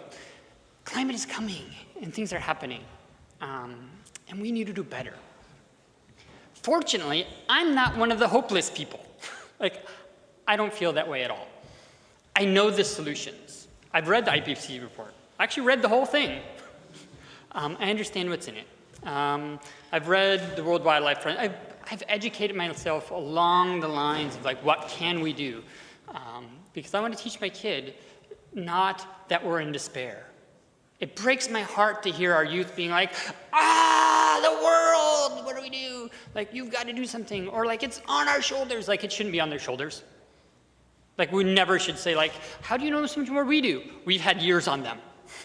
We need to do better, and we can. The problem is simple. Don't let anybody fool you that the problem is complex. The problem is simple. We have large-scale ecosystem collapse. Our ecosystems are dying. Our coasts are falling apart. Our climate is shifting. Our forests are acidifying. Like, we can go through the list. If you want, we can just go through them, but I'm sure you've heard the list before. We know the problem. The solution comes right on the tails of that. It's ecosystem rebuilding. Like, that is what we need to do. So when we talk about, the goals being sustainable prosperity, where it's like stewardship, economics, like that's great. But stewardship is what we've been doing. Stewardship is taken care of. Like, we've been taking care of stuff. Like, that's what you all do. I'm saying we have to do better than just take care of things. We need to do a lot better than that. Sustainability is at no means the level we need to stay to. Regeneration is what we have to do. We need to fix some of our problems. So in documents like this, I really hope that we can start to move to a regenerative approach, or an approach that says, we're actually going to start to restore some of our ecosystems. We're going to start to restore some of the imbalance we have. No, we're not going to change the whole world. It's just Nova Scotia, but it is Nova Scotia, and it's where our kids are. So we can do this. Reforestation, we know how to do it. It's really straightforward. We know about coastal stabilization. We have some really good science around what that looks like. We know about intensive agriculture and silvo pasturing and how to sequester carbon in the soil. We know how to do this. We know what biochar is. We know how to do this. We know the solutions, and I don't see them in here. We need to do better, and we can. I'm asking you for your kids and my kids and these kids and any kids that we don't know, that we do that. And if you have questions like, how are we going to do this? Just ask them. Take any of those pie charts that says, climate change, problem, transportation, agriculture. Like, they all have solutions and they're written about. And if you have any questions where to find that, I can help you find those pieces of information. But this is really despairing. It's like, it's a great target, 53%, by 2005. Great. In school, we'd call that failing. 53%, you actually don't make it. Like we're looking like 70, 80, 90. Like, if you're in school, like 50%, you're like, well, keep going. Like, we need help, So I'm here just calling from the heart, and also like concerned about some of the language because it's too vague. Like, when we talk about stewardship, what is it? When we talk about sustainability, what's your metric? What are you measuring? When we talk about circular economy, great idea, but how do we do it here in the province? And the great thing is like, that'll help our economy, that'll help our environment if we do it right. It'll destroy our environment if we do it badly. But it's left too vague because it can be done badly or it can be done well. So I'm asking to get a little more detailed, a little more focused so that we end up going in the right direction versus the wrong direction, because this leaves a lot of open-ended. So I think I'll end with that. Thank you. Ms. Roberts. Thank you. I wonder if you could just speak a little bit to what we have to overcome to actually get to that action. And, you know, we live in a society where, you know, our economics have largely been organized for private interest, and those private interests are not held by everyone. And to a certain extent, the system, even though it's breaking down, is working the way it has been set up to function, because it is profiting from our planet that has resulted in our planet being depleted and those ecosystems. So when you you know, from your slightly outsider view, look at Nova Scotia, where do you see the I guess the leaders and the actors who are ready to take those steps, and what would it mean politically and economically to fortify those actors so that they're able to take steps forward? Mr. Williams? In short, I think some of the areas that really could be bolstered, though I'd love the economy to really shift to be a different model, like this is what we got. And the way in which I think Nova Scotia can really shift is incentives for what we want to see. Like, how do we incentivize those things? So in the building industry, for example, like we could get our building industry fairly green with 2 changes: by not using foam anymore and changing to a biological insulation. These things exist, but we're importing them from other places. How can we encourage the industries we want? We have wood products. Cellulose is the #1 best insulation if you moved from like a fiberglass one to a carbon-based one, which is like negative, taking carbon out of the atmosphere. If we started insulating all of our new buildings with cellulose itself, would make up for like nearly, I don't know, half of the pollution we put out by all of our transportation in the province. Like, there are things that we can do by encouraging industry to come here locally. Like, where, we have all this wood pulp problem going on, right? That's a byproduct. There's an industry that's kind of hemorrhaging there. We need to kind of figure it out. Like, how much plywood is made in this province? How much wood is cut? How much is it turned to a valuable industry that would sequester carbon and solve some of our problems? Like, Canada has a lot of resources. One thing coming from the States is like, look at Canada and say, oh, it's a resource depot that we take things from. Like, I'd say keep things here, give jobs here, stop sending things to the States to turn into things and have them sell it back to you. Like, I think it's silly. You understand economics maybe better than I do. It just seems like keeping some of your local and figuring ways to take some of the production that this province has and converting it. Like, there's no reason we should stop doing what we're doing. We should just do it better.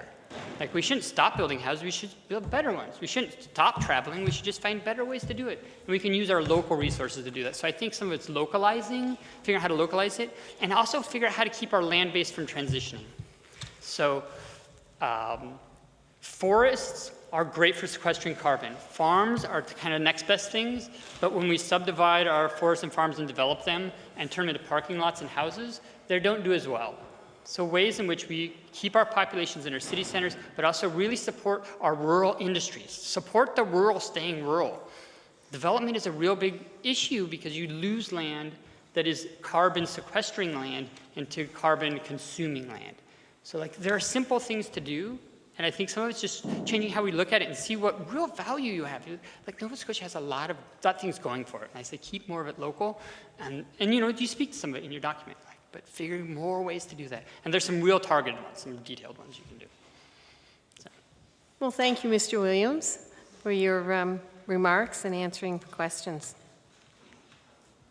Judith Light.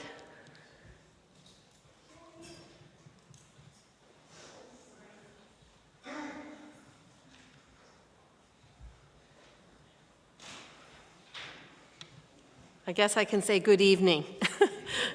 It's gotten dark in here, but it's because we've turned off the TV lights. So anyway, welcome to Law Amendments.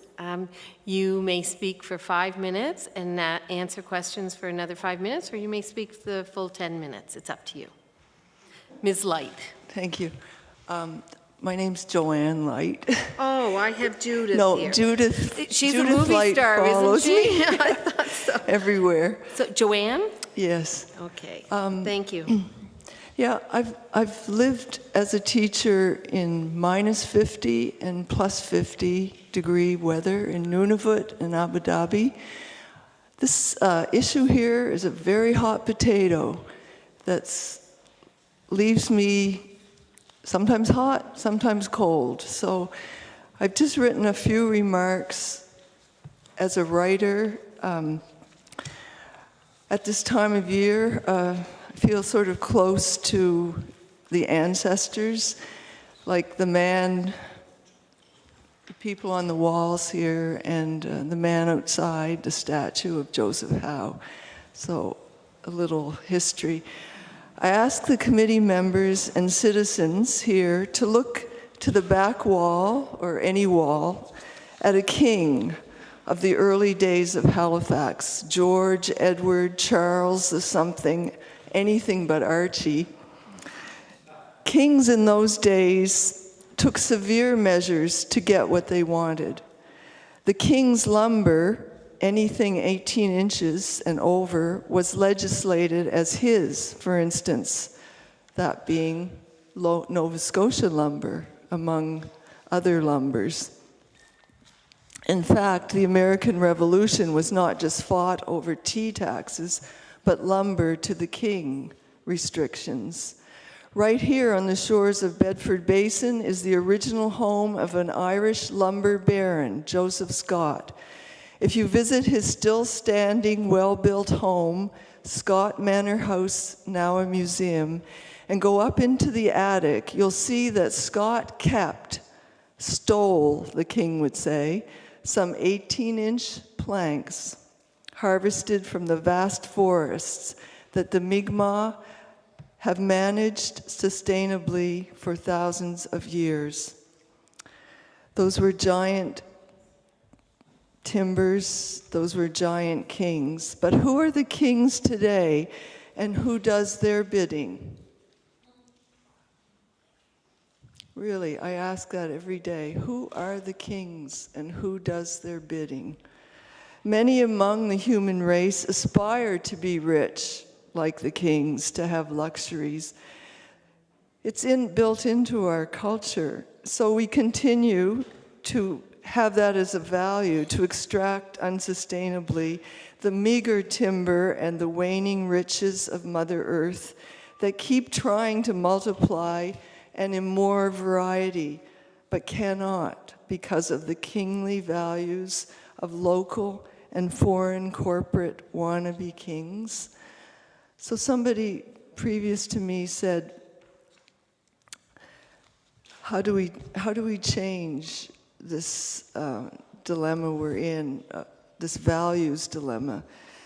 What is at the root here, and uprooted as it is in the midst of Dorians and clear-cutting and all unsustainable industrial extraction, is how we act as Justii Vindex, which you can see at the base of Joseph Howe's statue outside this very building.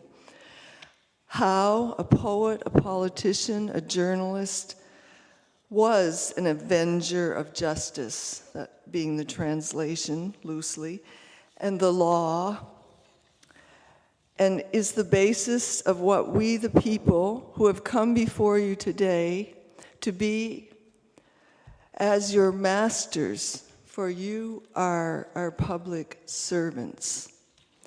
You are not elected to do the bidding, and I'm not saying any of you are, but some are.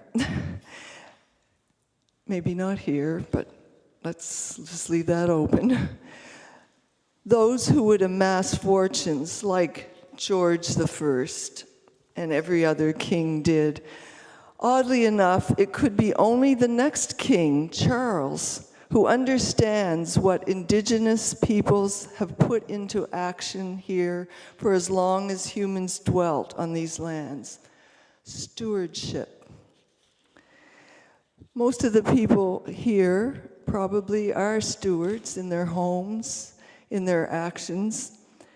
And this very act that you're considering is at the crux of the planet's dilemma.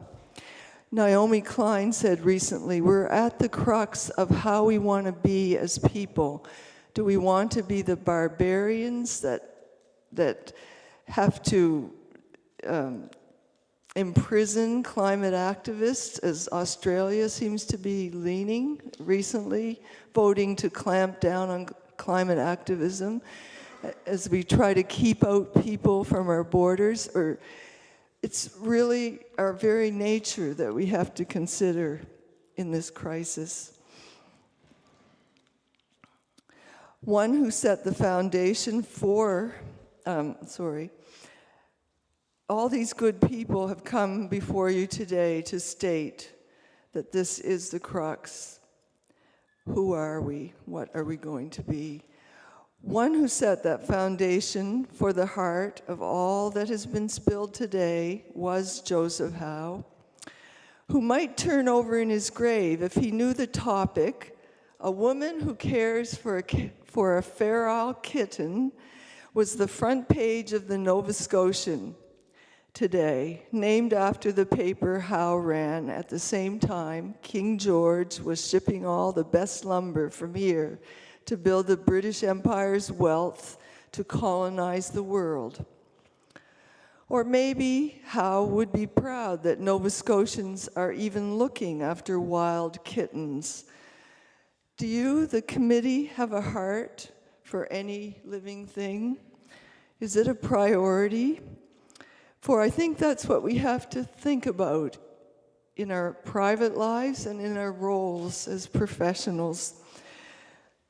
For we, the people whose bidding you are elected to do, cannot change your minds to strengthen this weak, wildly inadequate bill if you cannot open your hearts to the living world of which you are the part.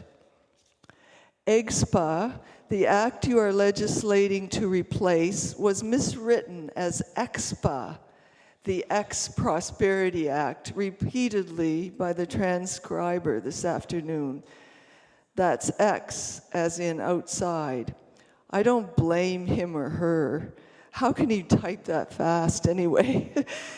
Who outside of probably everyone in this room knows what it stood for? It's Justitii Vindex values, which didn't really get carried through, which you are about to drop off the agenda as you have the word environment, as you never maybe have promoted and enacted the laws of this province in a timely fashion.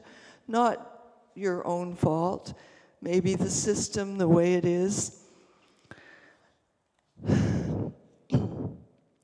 So many here have reminded of you of this today, and I'm sure you're just saturated with all the emotion and feelings and figures. But X, the term X that we use as a preposition in many words, like extrinsic, as in extrinsic motivation, I want to ask you why you became public servants. Was it the extrinsic motivation of large salaries and ungodly generous pensions, the celebrity status at tea parties, and gaining notoriety? I know I sound angry, but I was embarrassed when one of the ministers walked out of a federal provincial carbon pricing meeting in 2017. Did you really believe that was serving the people of Nova Scotia, or did you just want to keep in good favor?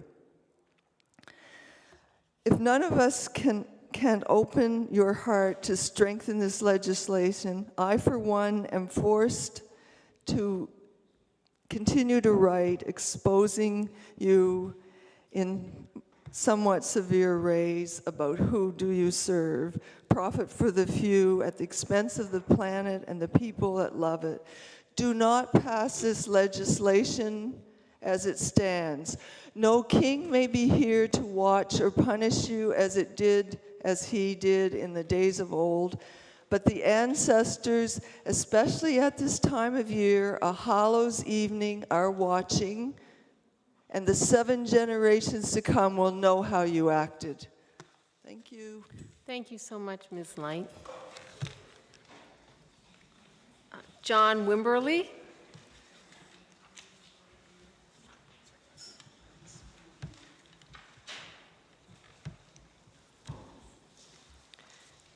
Good evening, Mr. Wimberly. You may have 5 minutes to speak and 5 minutes to answer questions, or you may take the entire 10 minutes. It's up to you, or any part within.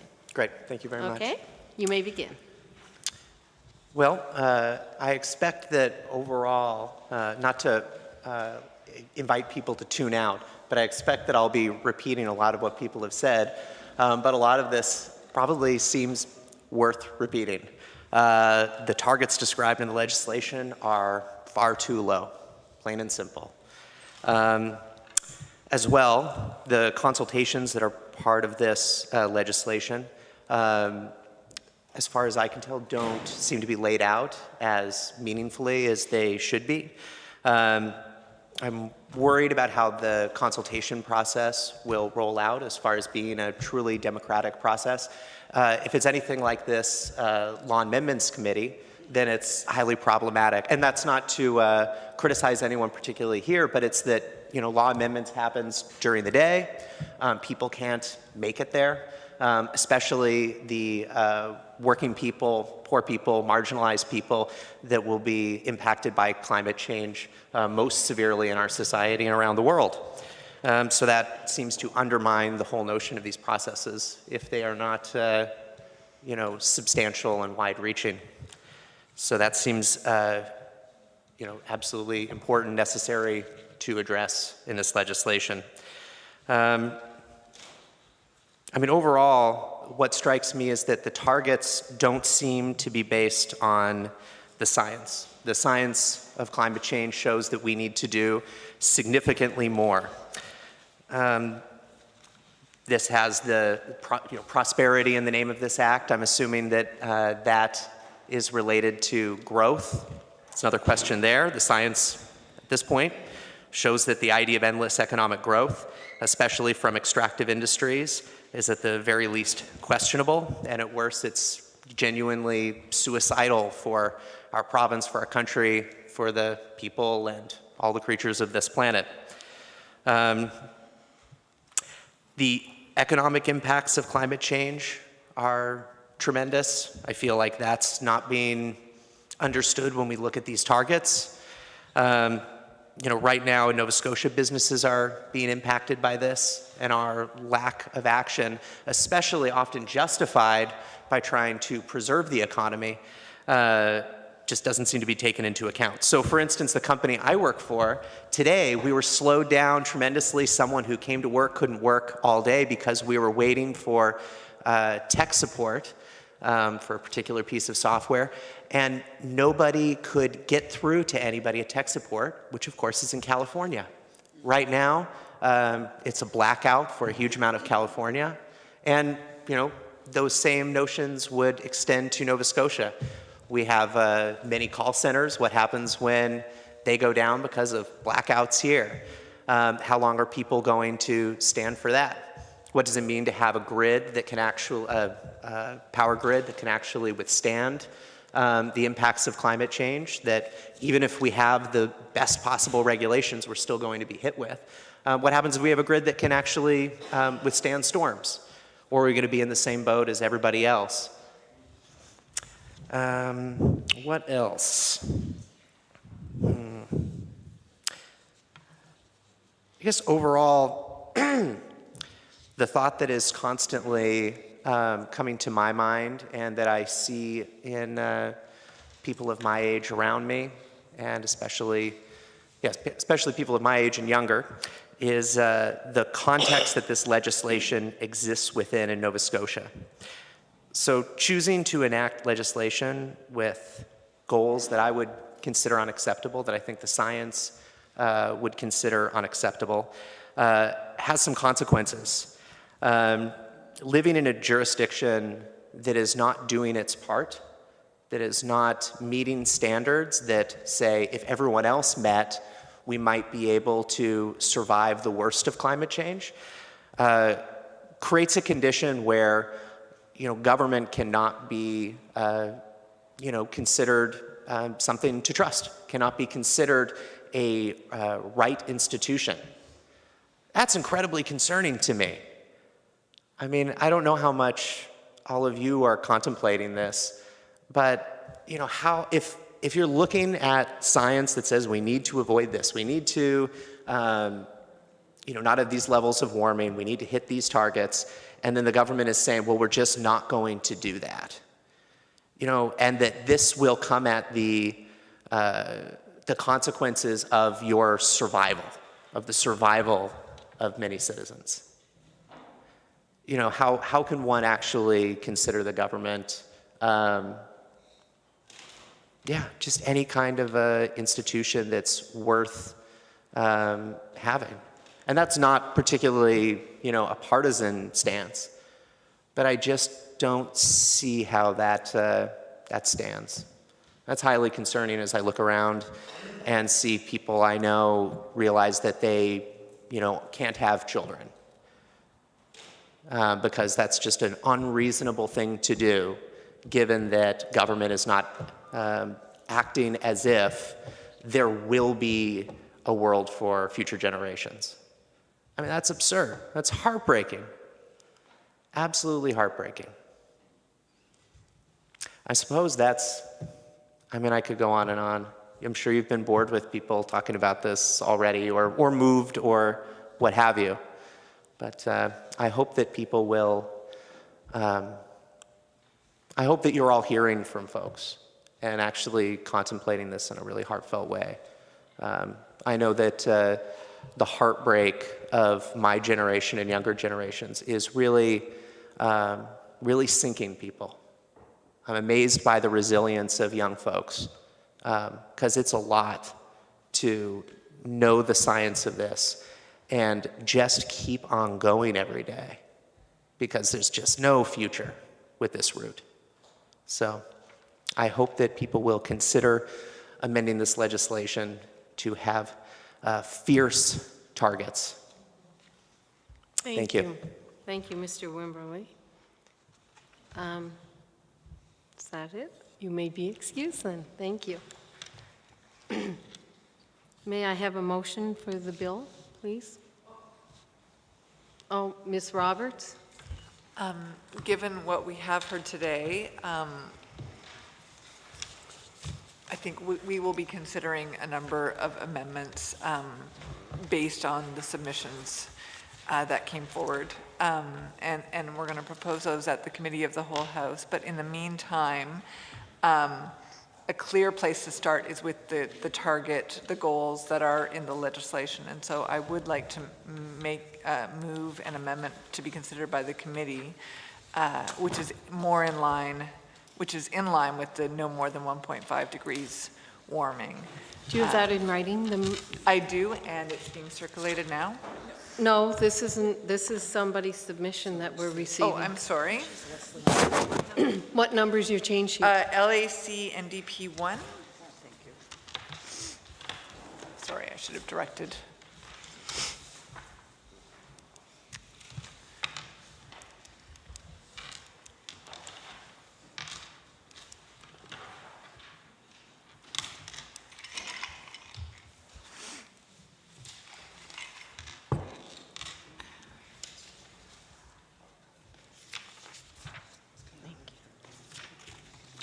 Thank you, Madam Chair.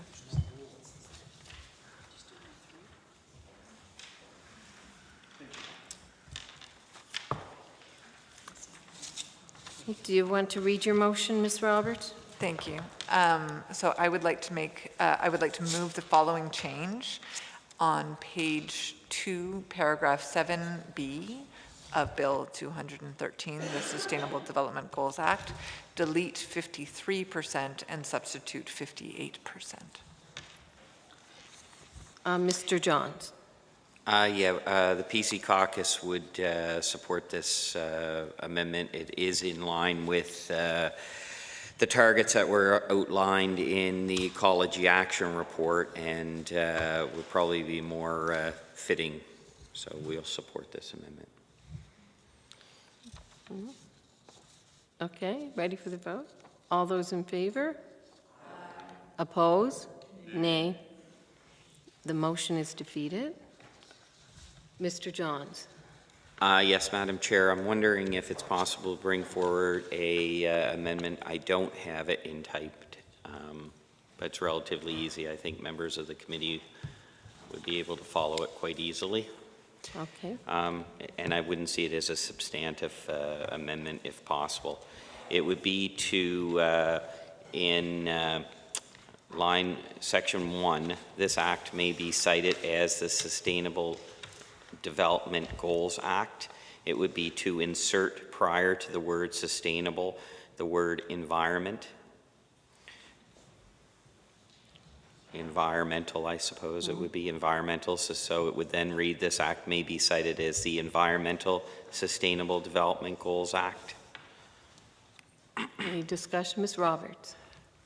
Maybe if I could just ask a question to Mr. John, is there a reason not to go back to the title of the bill that we are replacing, which is the Environmental Goals and Sustainable Prosperity Act? Mr. Johns. Thank you, Madam Chair. I personally would have no problem with that. However, I don't feel that if members across from us are agreeable to this amendment, I doubt they'd be agreeable to the other one. But I do feel that as the act goes forward, any time it's cited, it should refer that it's not just sustainable development, but that it reflects the environmental aspect of that, and that's why I'm bringing that forward now. Mr. McKay. Thank you very much, Madam Chair. I'm a bit surprised that the PC caucus would want to try to somewhat limit the proposed act. We all recognize the importance of environment, and it's embedded in here. The act, though, goes far beyond just a pillar for environmental goals. It's for economic goals, ecological goals, as well as environmental goals, environment being just one of the pillars. So to rename it as an environmental act is limiting the capacity of this bill, the intent of this bill. So perhaps there, I have a great deal of respect for my colleague across, and perhaps he might want to consider that motion again. Mr. John. Yes, thank you, Madam Chair. Inserting the word "and" would be, I'd be quite happy with that. Thus, Environment and Sustainable Development Act, or Goals Act. Okay. So are you we have to vote on. Well, do I have to ask for a vote on the original, or can it just be amended with consensus? Unanimous consent. Do we have unanimous consent? To vote on it, to rename Unanimous consent is just to add the word "and," not to pass it. To add the word "and." Yes. Is there unanimous consent? Okay, there is. So the motion is? To insert the words environment and in section 1 prior to Sustainable Development Goals Act. Thus, section 1 would read, this act may be cited as the Environment and Sustainable Development Goals Act. Okay, there's a motion on the floor. All those in favor? Against? Nay. The motion is defeated. Do we have a motion? Ms. DiCostanzo. I'd like to move the Bill 213 back to the House without amendments. Thank you. There's a motion on the floor. Is there any discussion? Okay. All those in favor? Aye. Opposed? The motion is carried. This meeting of law amendments is now adjourned.